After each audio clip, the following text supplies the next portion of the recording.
से भगवती को फिर पीड़ा हुई। हनुमान भगवान ने होठों पर उंगली रख करके हाथ जोड़कर कहा, मां नहीं, बड़ा आनंद आ रहा है, बहुत सुख है, बड़ा सुख है। अंत में बाप जी लाचार होकर के आए। घटना स्थल पर मौकाए वारदात पर उपस्थित हुए तो कहा, कहां है प्रतिद्वंदी? का कि वो सामने बच्चे खड़े ना दो। भगवान ने कहा, ये जी उतरे।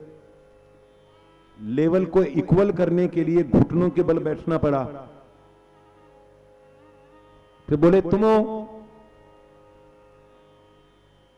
कुछ ने कहा, हां, कोई शक है? भगवान ने कहा, क्यों सिंहासन प्राप्त करना चाहते हो? कुछ ने कहा, अच्छी, इतने निकृष्ट राज्य का निकृष्ट सिंहासन, हम उसकी कामना नहीं करते, आपको ही मंगलमय हो।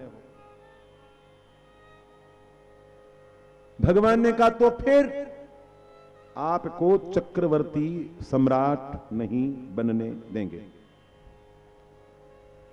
भगवान को हंसी आ गई। भगवान ने कहा, भाई क्यों?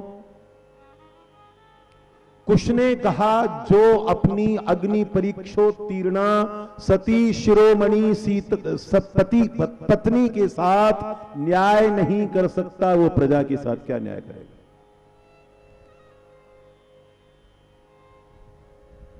ये वज्रपात भगवान को भी सहन करना था। और बच्चों को कैसे बताएं कि उस प्रजा के लिए ही ये जहर पीना पड़ा है, अयोध्या के राजा को। भगवान ने कहा, नहीं मानोगे? बच्चों ने कहा, ना। तो भगवान ने कहा, तो फिर प्रथम आक्रमण तुम ही करो। तुम छोटे छोटे बच्चों पर शस्त्र उठाना मुझे अच्छा नहीं लगता, मेरा मन नहीं मानता। तो अपने अपने धनुषों पर, प्रत्यंचा पर वाण रख करके काम तक खींच करके भगवान के वक्ष को लक्ष्य करके जब बेटे खड़े हुए तो भगवती से नहीं रहा गया। वो रोती हाहाकार करती बीच में आकर खड़ी हुई, बोली, मूर्खों क्या कर रहे हो? किसके वक्ष को लक्ष्य कर रहे हो? अयोध्या के राजा को। अयोध्या के राजा नहीं है, अनंत कोटि ब्रह्मांडों के स्वामी हैं, साक्षात सनातन धर्म है ये, चलते फिरते धर्म है। क्या पढ़ा तुमने वाल्मीकि रामायण में? रामो विग्रहवान धर्म, ये साक्षात धर्म है। और सुनो, ये तुम्हारे पिता हैं, तुम्हारे पिता। कुश ने, लव ने अपनी मां की ओर चकित दृष्टि से देखा तो भगवती ने रोते रोते कहा, हां, मैं सीता हूं, मैं कोई वंदे भी नहीं हूं। अरे इनका आशीर्वाद लो।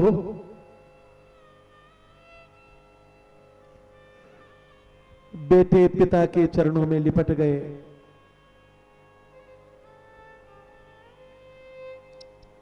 भगवान ने मस्तक पर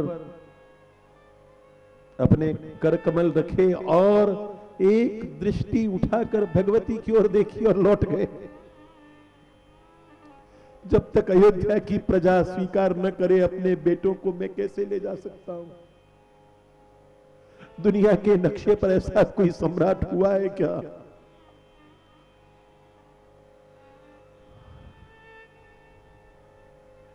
निमंत्रण भेजा। यज्ञ की समाप्ति के अवसर पर आप लोग भाग लेने के लिए आइए। वाल्मीकि ने कहा, चलो अयोध्या चलने का समय आ गया। भगवती ने कहा, मुझे तो निमंत्रण नहीं आया है। भगवान वाल्मीकि ने कहा, मुझे आया है ना, तुम मेरी बेटी हो ना, चलो। सरयू के इस तट पर ठहर गए वाल्मीकि और कुश को और लव को कहा, आओ गुरु दक्षिणा दो।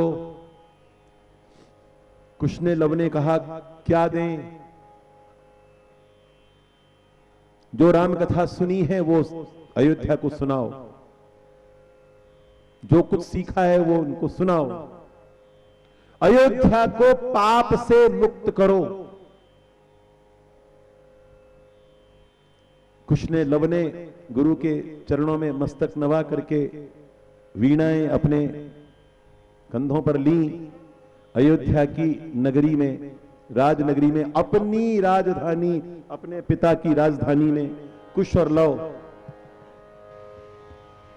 राम कथा का नहीं, अपनी मां की कथा का गान करने लगे। भारत की एक सन्नारी की हम कथा सुनाते हैं, हम कथा सुनाते हैं। मिथिला की दुलारी की हम कथा सुनाते हैं, हम कथा सुनाते हैं। भारत की एक सन्नारी की हम कथा सुनाते हैं, हम कथा सुनाते हैं। शिव धनुष राम ने तोड़ा, शिव धनुष राम ने तोड़ा, मिला चंद्र चकोर का जोड़ा। जनकपुरी से तोड़ा नाता, अवधपुरी से जोड़ा। जनकपुरी से तोड़ा नाता, अवधपुरी से जोड़ा। कोमल थी वो कली, सुखों में पली, वनों में चली, बहुत दुख पाई। सुनकर उसकी व्यथा नैन भर आते हैं, हम कथा सुनाते हैं, हम कथा सुनाते हैं। मिथिला की राज दुलारी की हम व्यथा सुनाते हैं, हम व्यथा सुनाते हैं। रावण ने छल करी, सिया को हरी, विधि क्या करी, शोक मन छाई। सीता सीता करे, मनों में फिरे, विरह में जरे। विकल रघुराई, विकल रघुराई, विकल रघुराई।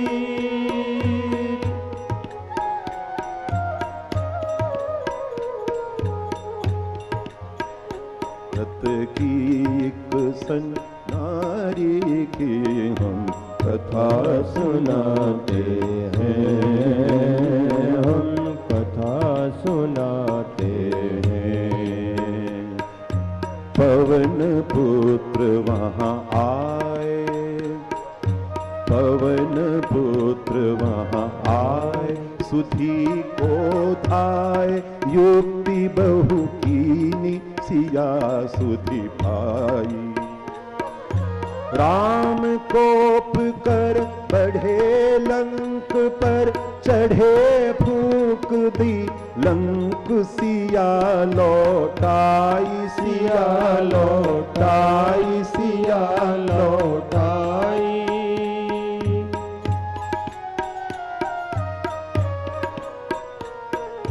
कैसे दिए में बात, बात में तेल, तेल में,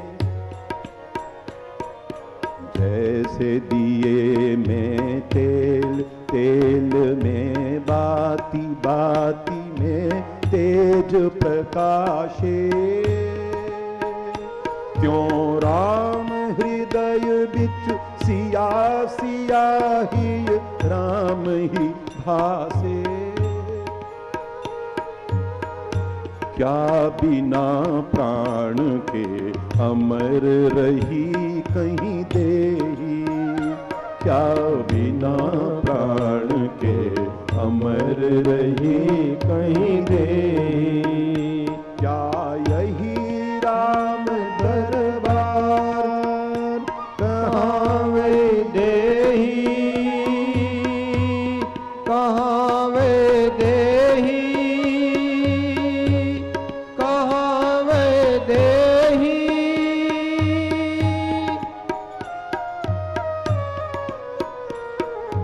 भारत की एक सन्नारी की हम कथा सुनाते हैं, हम कथा सुनाते हैं।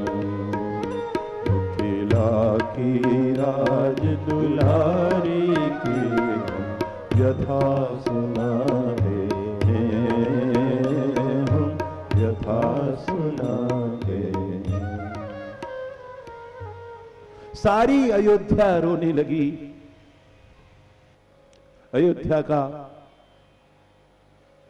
एक एक परिवार, एक एक घर, नर नारी आबाल वृद्ध वनिता पीछे पीछे पीछे पीछे सारी राजधानी में घूम घूम करके राम कथा का गायन। कौन? अयोध्या के होने वाले स्वामी। भगवान के पास सूचना गई, राजाओं के पास सूचना गई, सारे भूमंडल के राजा यज्ञ में उपस्थित थे। सबने प्रार्थना की, हम भी राम कथा सुनना चाहते हैं। बाप ने बेटों को बुलाया, ऊंचे आसन पर बैठाया, व्यास पीठ पर बेटे बैठे हैं और पिता सारे संसार के राजाओं के साथ, ऋषियों महर्षियों सामंतों के साथ, पुरोहितों ऋत्विजों के साथ राम कथा सुन रहे हैं। और चरम बिंदु पर पहुंचते पहुंचते अयोध्या के नर नारी प्रजाजन चीख चीख कर रो रो कर कहने लगे, हमें हमारी महारानी चाहिए, हमें हमारी जानकी चाहिए। वशिष्ठ ने कहा, रघुनंदन बुलाओ। महर्षि वाल्मीकि को सूचना दी। सरयू के किनारे तो ठहरे थे, आगे आगे वाल्मीकि, पीछे पीछे भगवती ने। जब राजसभा गृह में यज्ञ मंडप में प्रवेश किया तो सारी प्रजा पुकार पुकार कर, मां क्षमा करो, क्षमा करो, क्षमा करो। वलकल वसन पहने हुए अपनी साम्राज्ञी को देखकर अयोध्या फूट फूट कर रोने लगी।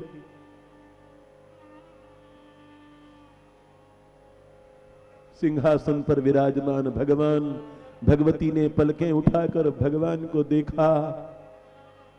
भगवान ने सिर झुका लिया।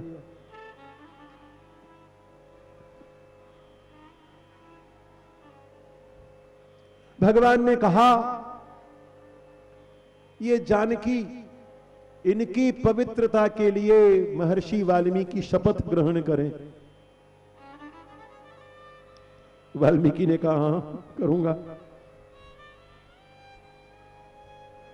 मैं महर्षि प्रचेता का पुत्र, मैं वाल्मीकि संसार के सभी देवताओं को, ग्रहों को, नक्षत्रों को साक्षी करके घोषणा करता हूं कि ये जनक नंदिनी वैदेही जानकी गंगा जल से अधिक निर्मल और सूर्य से अधिक तेजस्विनी, परम पावन, परम पवित्र हैं। भगवान ने कहा, अब ये देवी जानकी अपनी पवित्रता की शपथ ले।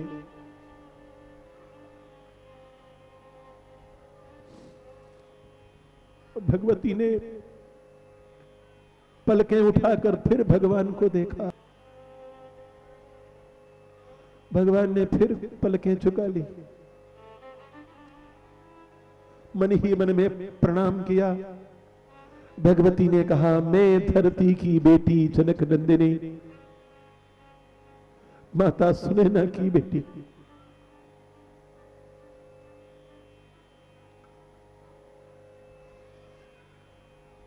मैंने मन से, वचन से, कर्म से, स्वप्न में भी ये साक्षात धर्म स्वरूप मर्यादा पुरुषोत्तम रघुनंदन श्री राम के अतिरिक्त किसी पुरुष का स्वप्न में भी चिंतन न किया हो तो मुझे जन्मने वाली धरती माता मुझे अपनी गोद में स्थान दे। मैं अब और नहीं रहना चाहती। धरती माता फटी, स्वर्ण सिंहासन पर भगवती पृथ्वी प्रकट हुई। अपनी भुजाएं फैला करके उन्होंने जानकी को अपनी गोदी में बैठाया। देखते देखते भूगर्भ में विलीन हो गए। भगवान दौड़े सिंहासन से, कुपित हुए, धनुष पर प्रत्यंचा चढ़ाने लगे। धरित्री, मुझे मेरी जानकी लौटा दो, नहीं तो मैं तुम्हारे टुकड़े टुकड़े कर दूंगा। वशिष्ठ ने कहा, वत्स, ये तुम्हारा ही रचा हुआ सारा विधान है, धैर्य धारण करो, यज्ञ को पूरा करो। क्यों किया भगवान ने ऐसा? अवतार का पूरा हेतु तो पूरा हो गया। जो कष्ट झेलने थे वो झेल लिए मां ने।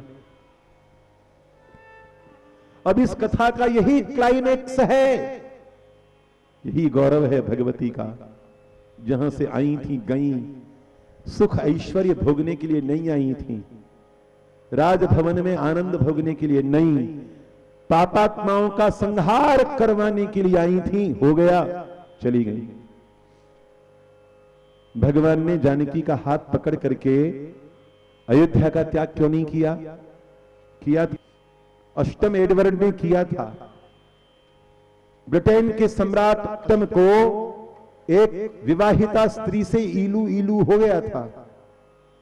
मंत्री परिषद के लोगों ने कहा यह नहीं हो सकता, राज परिवार की मर्यादा है, या तो सिंहासन या लेडी सिंपसन, दोनों में से चुनो। अष्टम एडवर्ड ने कहा कि मैं सिंहासन छोड़ दूंगा। सिंपसन का हाथ पकड़ करके निकल गए। तो कोई याद करता है? अगर मैंने आज याद न किया होता तो तुमको याद आ रही है कि अष्टम एडवर्ड कौन, लेडी सिंपसन कौन? हम भी इतिहास की जानकारी रखते हैं, दिल्ली में बैठे हुए नमूनों। किताब लिखना तुम ही नहीं जानते, हम भी जानते हैं। हमसे पूछो इतिहास, हम तुमको बताएंगे। कोई पूछ रहा है लेडी सिंपसन को? हां, लैला मजनुओं की दास्तान में एक और दास्तान जुड़ गई कि वाह क्या मोहब्बत है, मोहब्बत जिंदाबाद। क्या बात है, वाह। देखो, अपनी माशूका के लिए साम्राज्य का परित्याग कर दिया, ब्रिटिश एम्पायर का, जिसमें कभी सूरज अस्त नहीं होता था। तो आशिकों और माशूकों की दास्तान में और इजाफा हो गया ना। लेकिन सिंहासन पर बैठे हुए सम्राट का क्या कर्तव्य है? भगवान ने प्रतिज्ञा की, स्नेहम दया तथा सौख्यम यदि वा जानकी मपी। मैं अपना स्नेह छोड़ सकता हूं, मैं अपनी दया छोड़ सकता हूं। स्नेह क्या है? भगवान का स्वभाव है। दया क्या है? भगवान का स्वभाव है। कोई व्यक्ति अपना स्वभाव नहीं छोड़ सकता, मैं नहीं छोड़ सकता, दूसरा कोई क्या छोड़ेगा? स्नेहम दया तथा सौख्यम, मैं अपना सुख छोड़ सकता हूं। इसके बाद और क्या कहेगा आदमी? ये कहेगा सल्तनत छोड़ सकता हूं, रियासत छोड़ सकता हूं, सिंहासन छोड़ सकता हूं। ये तो बड़ी तुच्छ चीज है। उसके बाद भगवान कहते हैं यदि आज जानकी मपी, उससे ज्यादा और कोई प्रिय नहीं है, छोड़ सकता हूं। झूठे कहीं के आगे कहते हैं आराधनाय लोकस्य, लोक की आराधना के लिए ये सब छोड़ने में, यानी जानकी को भी छोड़ने में मुच्यते नास्ति में व्यथा। सरासर झूठ है। व्यथा नहीं हुई क्या? सारी जिंदगी अंगारों की सेज पर बाप जी तुम लौटते रहे, रात रात भर जागते थे, भोजन को हाथ नहीं लगाते थे। जैसी तपस्या तुमने की है संसार के किसी राजा ने नहीं की, किसी सम्राट ने नहीं की। ये झूठ क्यों बोल रहे हो कि मुझे कोई दुख नहीं होगा?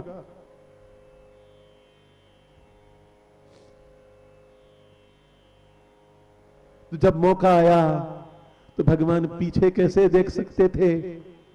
तो सलाहकार लोग मेरे पास आते हैं, कहा कि नहीं पीछे नहीं देख सकते थे, हाथ पकड़ करके जा तो सकते थे। हाँ जा सकते थे।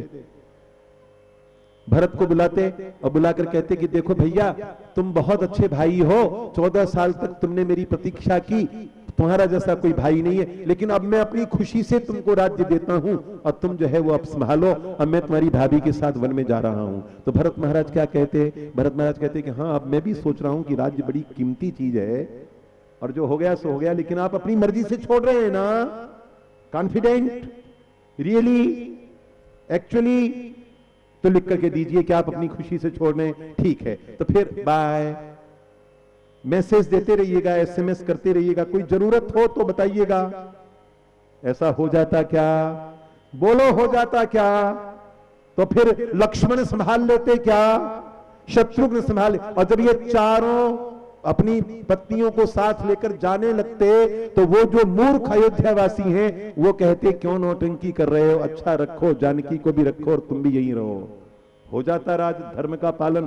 बक बक करना, जबान हिलाना बड़ा आसान है। आओ हमसे बात करो।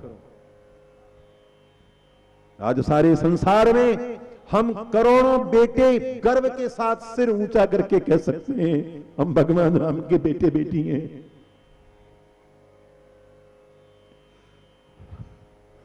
लोग हमसे कहते हैं हमारे पास स्काई स्क्रैपर्स हैं, हमारे पास अट्टालिकाएं, हमारे पास रॉकेट्स हैं, हमारे पास एटम बम है, हमारे पास दौलत है, हमारे पास डॉलर है, हमारे पास पाउंड्स हैं, हमारे पास संपत्ति है। तुम्हारे पास क्या है?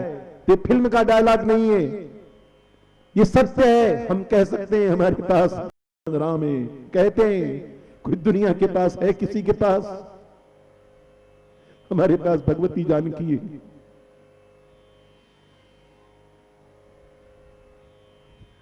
हमसे बढ़कर भाग्यशाली कौन है?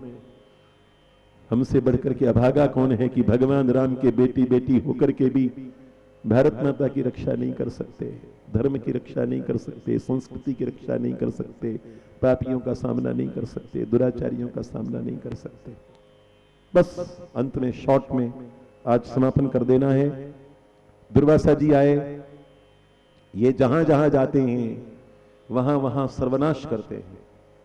भगवान के पास काल आया हुआ था, स्वयं काल ऋषि का रूप धारण करके भगवान गोपनीय मंत्रणा कक्ष में थे। लक्ष्मण महाराज से कहा तुम बाहर रहो, ये सैनिकों का कमांडो का काम नहीं है, किसी को भीतर प्रवेश मत करने देना। क्यों? मेरे होटल में, मेरे कमरे के बाहर 2-3 वर्दीधारी कांस्टेबल बैठे रहते हैं। बेचारे क्या करें बेचारे, अब कोई घुसता है तो घुस जाता है। कई बार बहुत नाराज हो जाता हूं। मैंने कहा कि भाई बिना समय के, बिना प्राणायाम करने देते हो, ना मुझे व्यायाम करने देते हो, ना मुझे ध्यान करने देते हो, ये क्या लगा रखा है? मैंने कहा बाहर कोई कहा कि है ना, तो कहा कि वो बेचारे क्या कहें, ये सब प्रैक्टिकल बातें हैं। तो भगवान ने कहा ये किसी मामूली सैनिक वैनिक का काम, क्या भारी बात है, ये नहीं है। तुम स्वयं किसी को आने नहीं देना। दुर्वासा जी आ गए भगवान मंत्रणा कक्ष में, प्रणाम किया, चरण पखारे का कि रहने दो, बस बस बस बस हो गया। सम्राट कहां है? मुझे उनके दर्शन करने हैं, तपस्या करके आया हूं, सम्राट का दर्शन करके ही भोजन करूंगा। त्योरियां कभी ढीली पड़ती नहीं। क्या भगवान ने अद्भुत रचना की है। लक्ष्मण ने कहा आप थोड़ी देर विश्राम करें, मैं आपकी विश्राम का प्रबंध। नहीं, श्री राम से मिलना है, वे गोपनीय मंत्रणा कक्ष में हैं, थोड़ी देर बाद। नहीं, अयोध्या को जलाकर राख कर दूंगा। लक्ष्मण ने कहा मेरी अयोध्या में कोई रुचि नहीं है, जला दीजिए, कोई इंटरेस्ट नहीं है अयोध्या में। मुझे, लक्ष्मण तो चिढ़े रहते थे। मैं तुम्हारे राम। चुप, एक शब्द आगे मत बोलिएगा, बैठिए, मैं जाता हूं। हाथ जोड़ करके भगवान का एकांत भंग किया। बातचीत हो चुकी थी। काल ने पूछा होगा, प्रभु क्या एजेंडा है, क्या प्रोग्राम है, कौन सी फ्लाइट से, टाइमिंग क्या रहेंगे, स्वागत का समय वैकुंठ वालों को क्या दूं। भगवान ने कहा यह सब तुम्हारे सोचने का विषय नहीं है।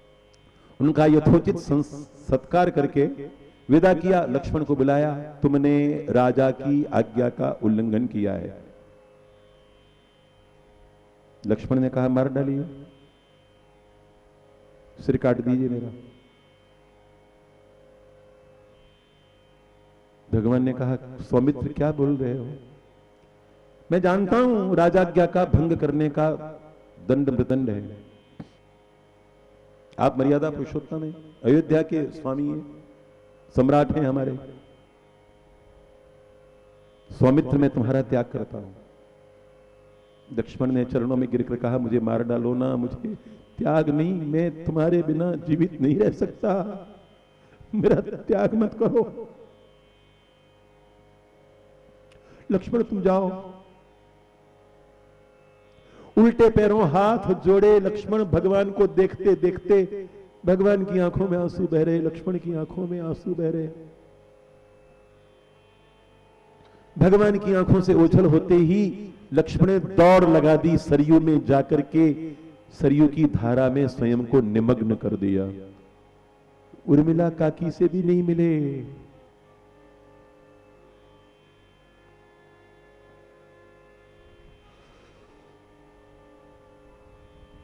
भगवान ने संदेशवाहकों को भेजा,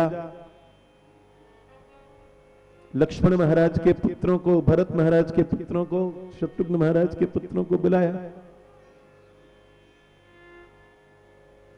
8 भाई थे, अपने साम्राज्य के 8 हिस्से करके सबको बांट दिया। संदेश पाकर के सारे राम भक्त दौड़े दौड़े भागे भागे आए।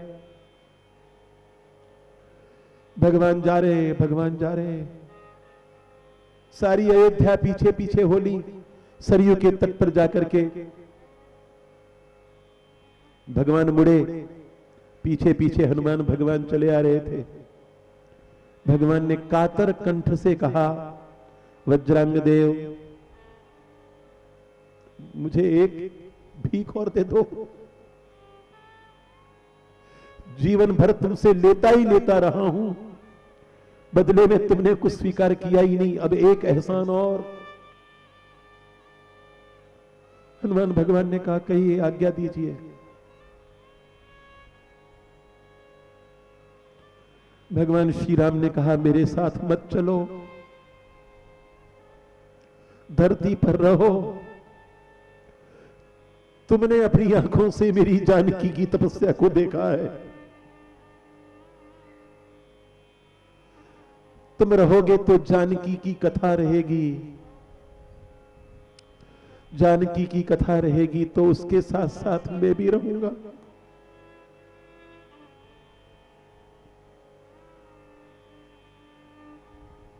तुम रहो। हनुमान भगवान ने चरणों में मस्तक रखकर कहा प्रभु जैसी आपकी आज्ञा, जैसी आपकी आज्ञा।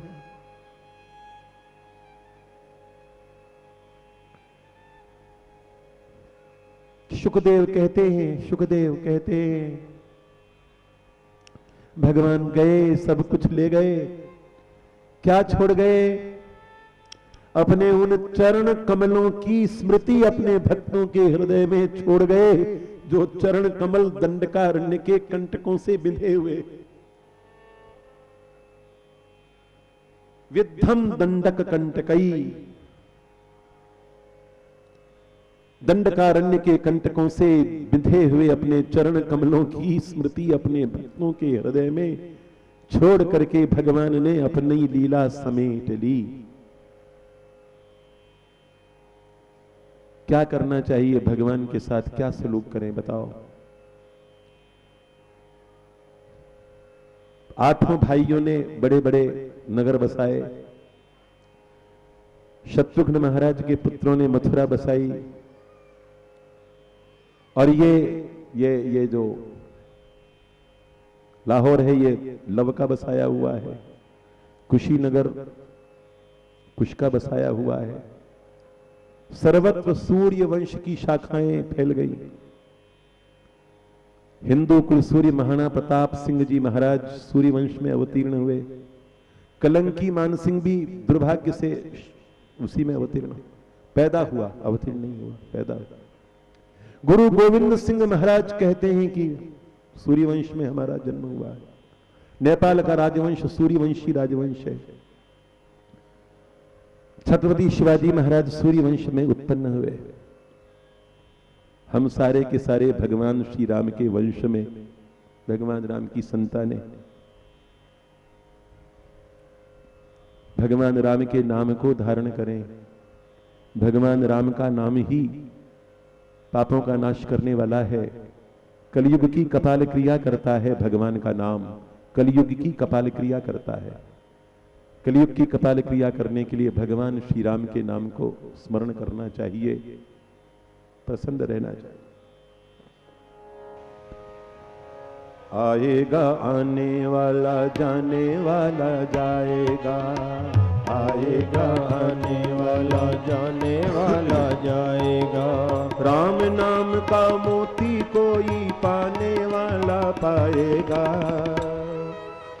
आएगा आने वाला, जाने वाला जाएगा।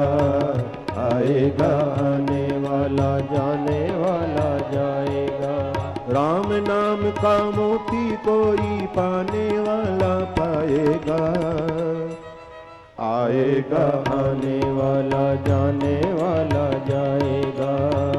आएगा आने वाला, जाने वाला जाएगा।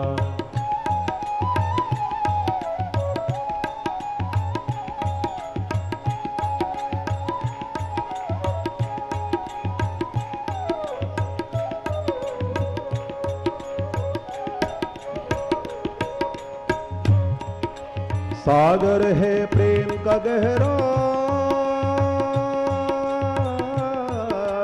सागर है प्रेम का गहरा। गोता जो लगाएंगे खोलेंगे मन की सीपी, मोती वो पाएंगे। सागर प्रेम का गहरा, गोता जो लगाएंगे खोलेंगे मन की सीपी, मोती वो पाएंगे। बैठ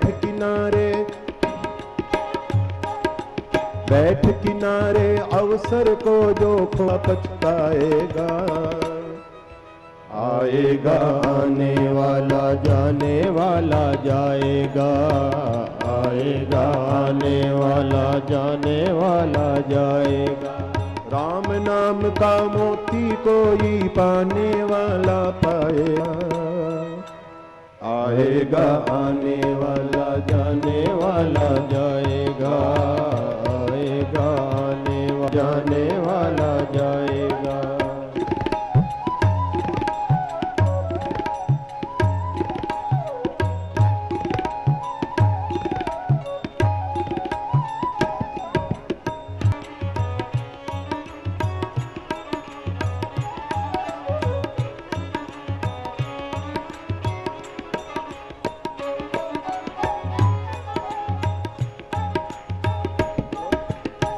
कर्मों की बगिया में तो, कर्मों की बगिया में तो पाना है या खोना है। खाली रह जाए झोली तो किस पे रोना है।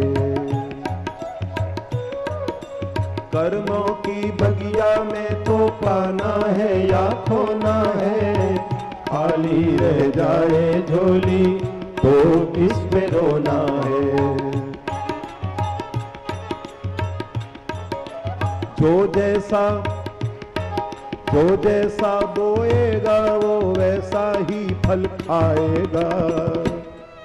आएगा आने वाला जाने वाला जाएगा, आएगा आने वाला जाने वाला जाएगा।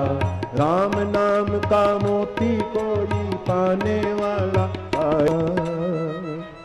आएगा आने वाला जाने वाला जाएगा, आएगा आने वाला जाने वाला जाएगा।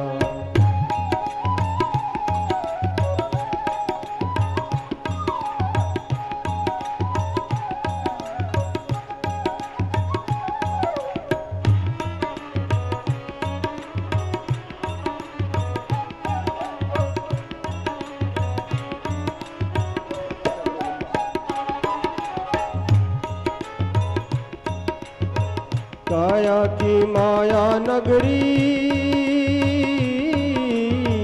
काया की माया नगरी पल में लुट जानी है। सीधी सी बात है लेकिन दुनिया दीवानी है। काया की माया नगरी पल में लुट जानी है। सीधी सी बात है लेकिन दुनिया दीवानी है। सोचेगा जो समझेगा जो गाएगा तर जाएगा। आएगा आने वाला जाने वाला जाएगा, आएगा आने वाला जाने वाला जाएगा। राम नाम का मोती कोई पाने वाला पाएगा।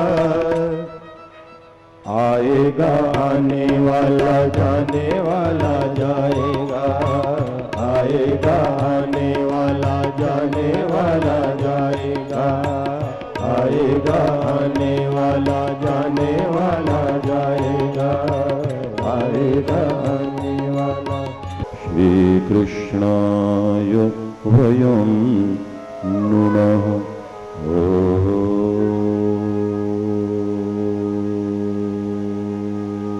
चंद्रवंश और सूर्यवंश एक दूसरे के पूरक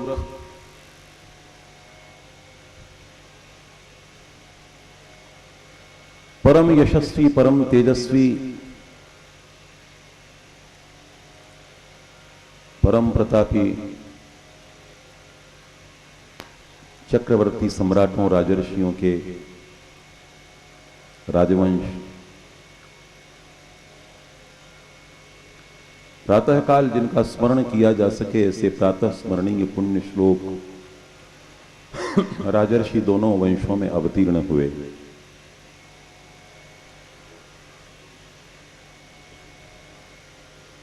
ब्रह्मर्षि अत्रि के नेत्रों से चंद्रमा का जन्म हुआ। चंद्रमा और तारा के संयोग से बुध का जन्म हुआ। बुध और इला से पुरुरवा का जन्म हुआ।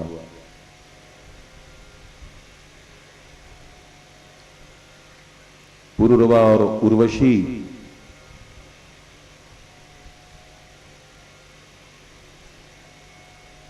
के संयोग से राजर्षियों की परंपरा प्रारंभ हुई।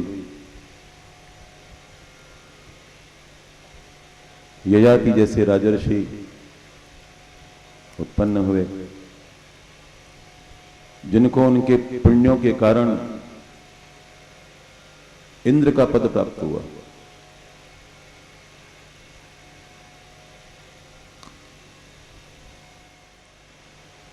अत्रि ने भगवान दत्तात्रेय को भी उनके पिता बनने का सौभाग्य प्राप्त हुआ। क्या है सब? चंद्र तत्व का साक्षात्कार किया अत्रि ने।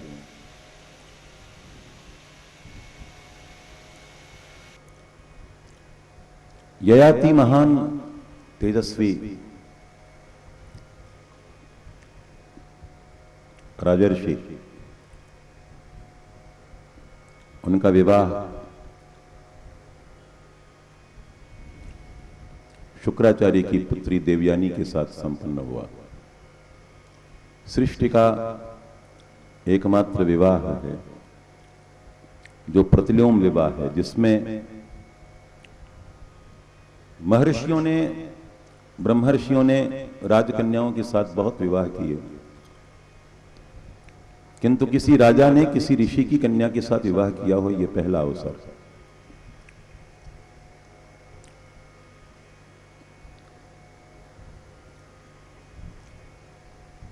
बड़ा अद्भुत संयोग था। भगवान शुक्राचार्य, दैत्यों के गुरु, अमृत संजीवनी विद्या जानते थे। देवताओं के द्वारा मारे गए असुरों को मंत्र की शक्ति के द्वारा जीवित कर देते थे।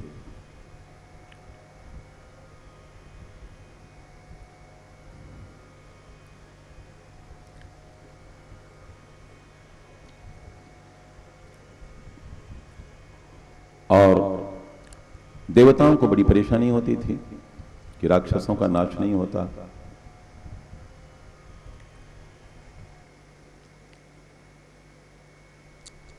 तो उन्होंने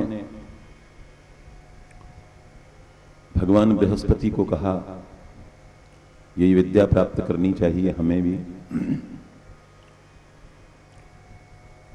अमृत मंथन के पहले की बात थी।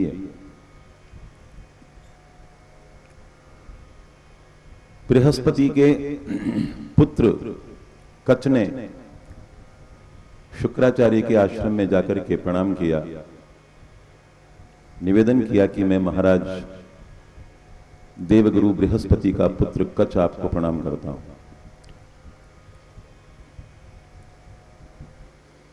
मैं अमृत संजीवनी विद्या लेने के लिए आपकी शरण में आया हूं। शुक्राचार्य ने कहा, तुम्हारा स्वागत है, यह आश्रम तुम्हारा ही है, जब तक तुम चाहो तब तक यहां रहो। किंतु मृत संजीवनी या अमृत संजीवनी विद्या मैं तुमको नहीं दे सकता, क्योंकि मेरे जो शिष्य हैं, कौन हैं शिष्य? असुर हैं। उनको मेरी इसी विद्या का आश्रय है, मेरी इसी विद्या के सहारे वो जी रहे हैं। देवता उन्हें मार देते हैं, मैं उनको पुनरुज्जीवित कर देता हूं। मैं उनके साथ विश्वासघात नहीं कर सकता, मैं विद्या तुमको नहीं दे सकता। कच ने कहा, मुझे अपनी सेवा में ले लीजिए, विद्या तो मैं ले लूंगा।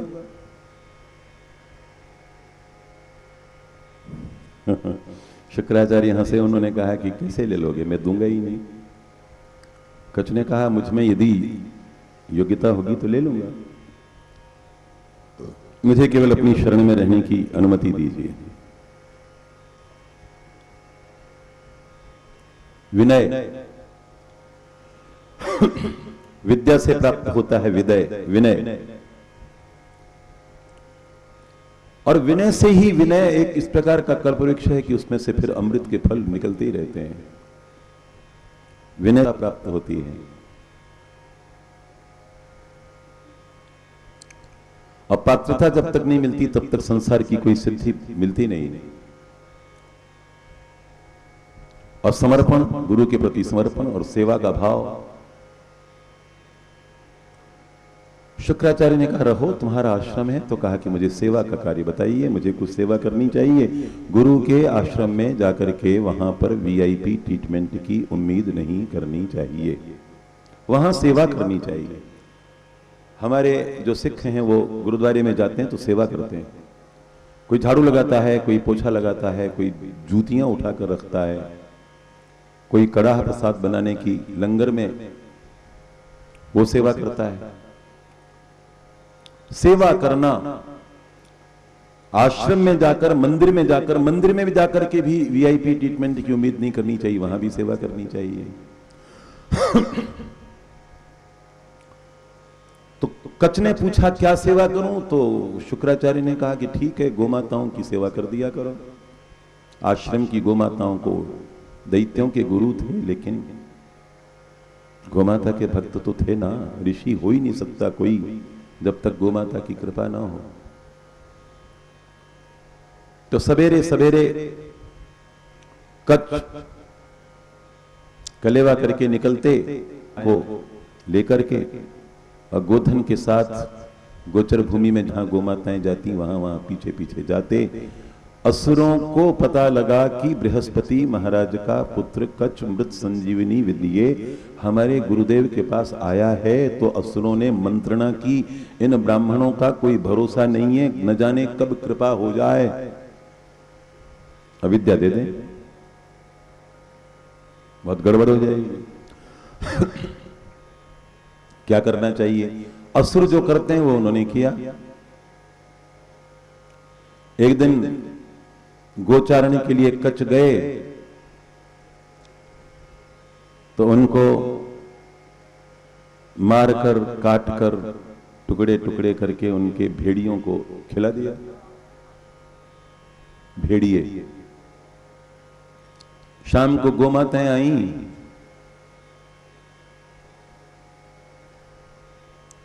लेकिन कच्छ नहीं आए।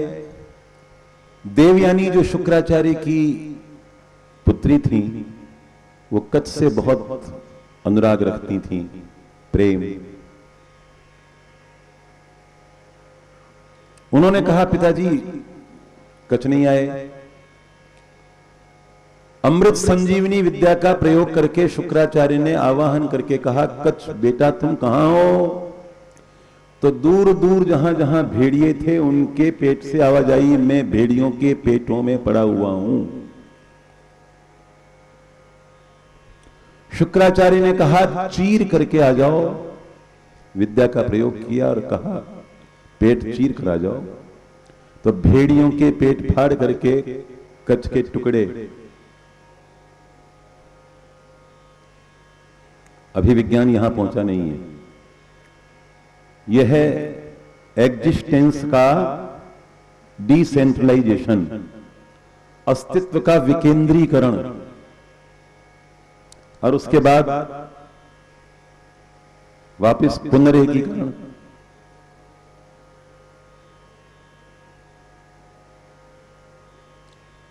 शुक्राचार्य कच्छ ने आकर के प्रणाम किया, प्रभु आपकी बड़ी कृपा है। दूसरी बार असुरों ने कोई रिस्क नहीं लिया, कोई चांस नहीं लिया। उन्होंने कच्छ को मारा, मारकर जलाया और जला करके उसकी राख, ब्रह्मरंध्र की राख, हृदय की राख शुक्राचार्य को शराब में घोलकर पिला दी। शराब, दैत्यों के गुरु शुक्राचार्य शराब पीते थे। गुरु पिएगा तभी तो चेले पिएंगे।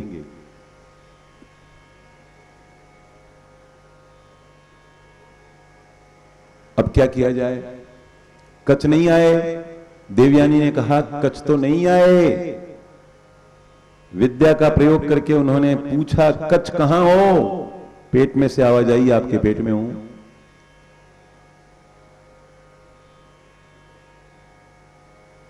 क्या किया जाए? शुक्राचार्य ने कहा बेटी अब मैं क्या करूं?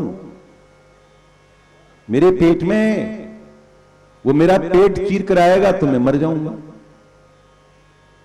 तुम बिना पिता की हो जाओगी। देवयानी ने कहा तो फिर रहने दीजिए, बहुत अच्छा संदेश जाएगा देवताओं के पास, भगवान बृहस्पति के पास, कि बड़ी ट्रांसपेरेंसी, पारदर्शिता के साथ कोई धोखा नहीं किया। अपना बेटा भेजा विद्या प्राप्त करने के लिए और शुक्राचार्य उसको मार करके जला करके उसकी राख पी गए। उसके बाद जो घमासान मचेगा, जो अशांति फैलेगी, उसकी कल्पना कीजिए। तो शुक्राचार्य जी ने विवश होकर के पेट में पड़े हुए कच्छ को अमृत संजीवनी विद्या सिखा दी और कहा बेटा ये विद्या सीखो और मेरा पेट फाड़ कर निकल आओ और फिर मुझे जीवित कर देना। गुरु की कृपा अगर प्राप्त करनी है तो उसके प्रति तुम्हारा समर्पण और पेट में घुसना, यानी उसके अंतःकरण में प्रविष्ट करना, हो जाना, प्रवेश करना, इसके बिना सिद्धि प्राप्त नहीं होती। मैं 2-3 उदाहरण दिया करता हूं समझाने के लिए, तुमको भी देता हूं। पहले सबसे पहला काम क्या है? पहले तो ये तय करो कि जो आदमी हम चुन रहे हैं वो गुरु बनने के योग्य है या नहीं है। फिर यदि किसी के प्रति घनघोर श्रद्धा हो जाए, पानी पीना छान के और गुरु करना जान के, अच्छी तरह से देखभाल कर परख करके गुरु तय करो। और उसके पश्चात गुरु से कभी ठकुर सुहाती की उम्मीद मत करो कि गुरु जी सदा हमारी तारीफ करते रहेंगे, आप बड़े धर्मात्मा हैं, आप बड़े धर्मपरायण हैं, वाह वाह वाह बेटा तुम बहुत अच्छे हो, बहुत अच्छे हो, चलो लाओ दक्षिणा दो।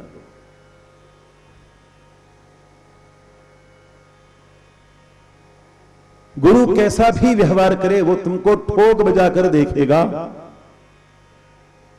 और उसको यदि तुमने उसके कोप को झेल लिया तो उसकी कृपा पर तुम्हारा पूरा पूरा अधिकार हो गया। फिर कृपा पात्र बनने से तुम्हें कोई रोक नहीं सकता।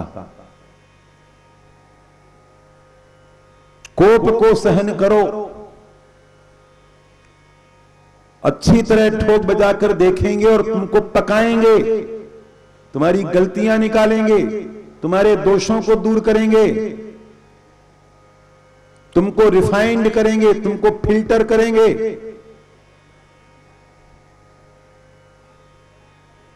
श्रद्धा पहले, उसके पश्चात समर्पण। तो मैं उदाहरण दिया करता हूं, महान संगीत साधक ऋषि के समान थे उस्ताद अलाउद्दीन खान साहब, बहुत महान संगीतज्ञ थे। गुरु की तलाश में बांग्लादेश जहां बना हुआ है, पश्चिमी पाकिस्तान जहां था, हमारा पूर्व बांग्लादेश, बांग्लादेश नहीं पूर्व बंगाल, वहां से चल करके आए गुरु की तलाश में, कलकत्ता में भटकते रहे। गुरुदेव मिले, उस्ताद हासिल हुए, उनके सामने उपस्थित होकर कहा कि मैं आपकी खिदमत में रहना चाहता हूं, आपका शागिर्द बनना चाहता हूं।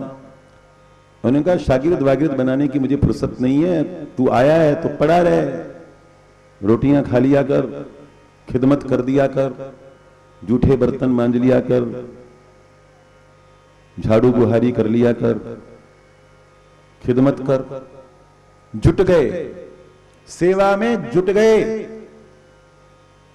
महीना बीता, 2 महीना बीता, 3, 4, 5, 6, 7, 8, 9 साल, 2 साल। उन्होंने कभी नहीं कहा जा करके कि मुझे कुछ सिखाइए ना, मुफ्त में यहां पर मैं रह रहा हूं, केवल रोटियों के पीछे पड़ा हूं। गुरु को शिष्य को कैलकुलेटिव नहीं होना चाहिए, नफा नुकसान न देखे, धैर्य पूर्वक सेवा करे। और जो कुछ उस्ताद गाते थे वो सब सुनते थे।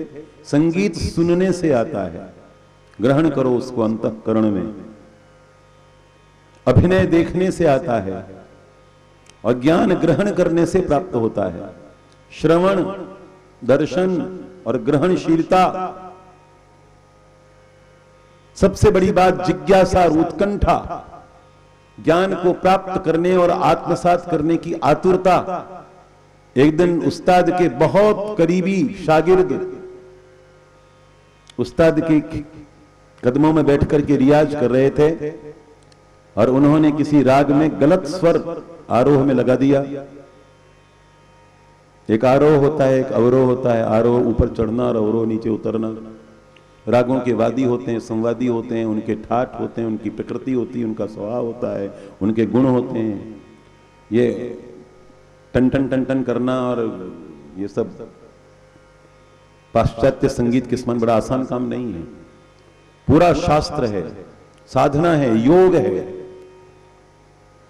तो उन्होंने जब गलत सुर लगाया तो अलाउद्दीन से रहा नहीं गया, उसने चिल्ला कर कहा, ए क्या करते हो? कलेजे में घाव जैसा लगा, चोट जैसी लगी, गलत सुर लगा रहे हो। उस्ताद को बुरा लगा, छोकरे इधर आ, हाथ जोड़ करके कदम बोसी करके थर थर थर थर कांपने लगा अलाउद्दीन। क्या रे, क्या बोला रे, क्या जानता है तू? गुस्ताखी करता है, तेरी हिमाकत कैसे हुई? ये मेरे अजीम और अजीज शागिर्द हैं, जानता है 12 साल से रियाज कर रहे हैं। क्या गलती? उस्ताद गलती हो गई, माफी चाहता हूं।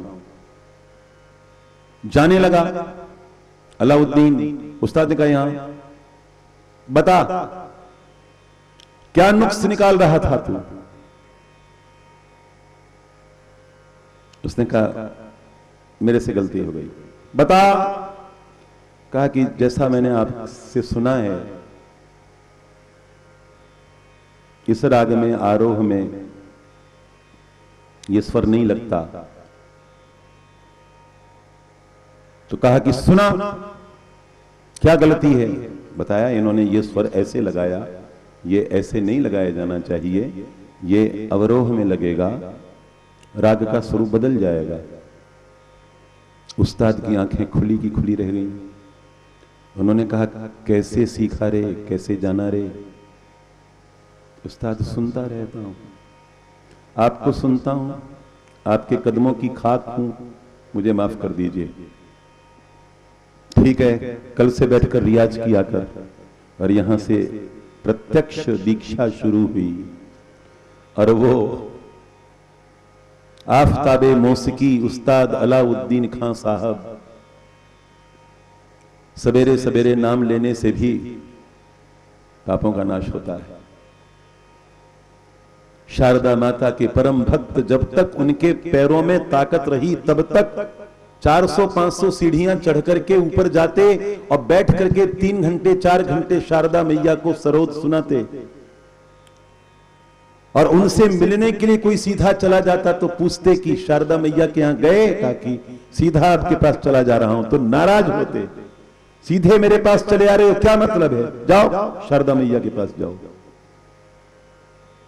उनके गुणों का वर्णन करने के लिए शब्द नहीं है। मुझ पर बड़ी कृपा उनकी बरसी, बड़ी मेहरबानी की उन्होंने मुझ पर। ऐसे ज्ञान प्राप्त होता है। मेरे सदगुरुदेव महात्मा रामचंद्र वीर महाराज भी एक ऐसे ही ऋषि के पास, कभी उन्होंने कुछ सिखाया हो बैठा करके ना, सुनते थे, बस सुनते रहते थे, सुनते रहते थे। उस्ताद जब गाते तो वो सुनते रहते। उनका नाम था कृष्णदास जी महाराज। और उनको महाराज जी को काम क्या दे रखा था? महाराज जी तो 15 साल की आयु से ही घर छोड़ करके और शुद्धि और हिंदू संगठन और स्वराज्य, खादी, ये सब रंग चढ़ा हुआ था। तो कहा कि जा रे रामचंद्र, चिलम भर ला, हुक्के की चिलम। किसको? जो तमाकू का घनघोर विरोधी है, ऐसे व्यक्ति को जानबूझ करके चिलम भरवाते थे। जा तमाकू ले आ, तमाकू को ठीक कर, हुक्का गरम कर। और गुड़गुड़ाते रहते हुक्का और फिर बोलते रहते, बड़बड़ाते रहते, मारे रामचंद्र लेक्चर दे छे, यानी लेक्चर देता है, तमाकू छुड़ावे छे, तमाकू मन पीवो भाई, मैं तो पीवा छा। जा रे रामचंद्र या ठंडो गयो बर लिया।